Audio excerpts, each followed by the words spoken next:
جن حضرات کو بیوی پر غصہ بہت آتا ہے وہ لازمی سنیں۔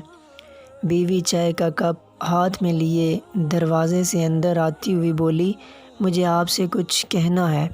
چشمہ نیوز پیپر پر رکھتے ہوئے میں نے پلٹ کر کہا، ہاں کیوں نہیں، بولو کیا بات ہے۔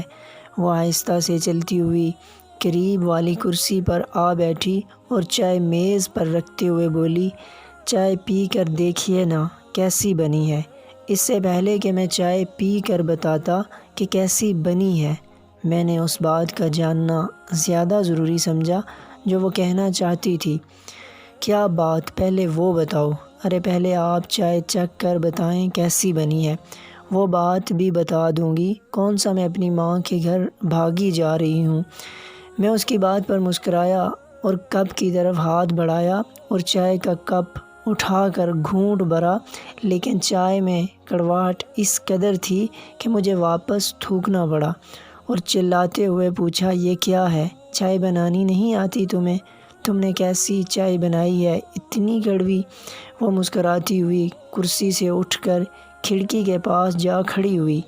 اس کا مسکرانا میرے غصے میں اور بھی اضافہ کر رہا تھا، لیکن میں رک گیا۔ ایک تو تم نے زہر جیسی چائے بنائی، اوپر سے ہنس رہی ہو تم، آخر چاہتی کیا ہو تم؟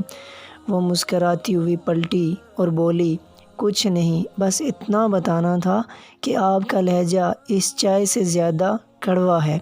اگر آپ اس کڑوی چائے کا ایک گھونٹ حلق سے نہیں اتار سکے تو سوچیں کہ آپ کے لہجے کے ہزاروں کڑوے گھونٹ ایک نازک لڑکی کیسے روز سہ لیتی ہے۔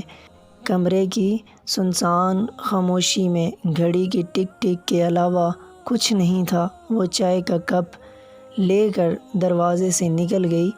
میں ایک زندہ لاش کی مانند نہ جانے رات کے کس پہر تک یہی سوچ رہا تھا، اتنا کڑوا، اتنی کڑواہٹ، کیا سچ میں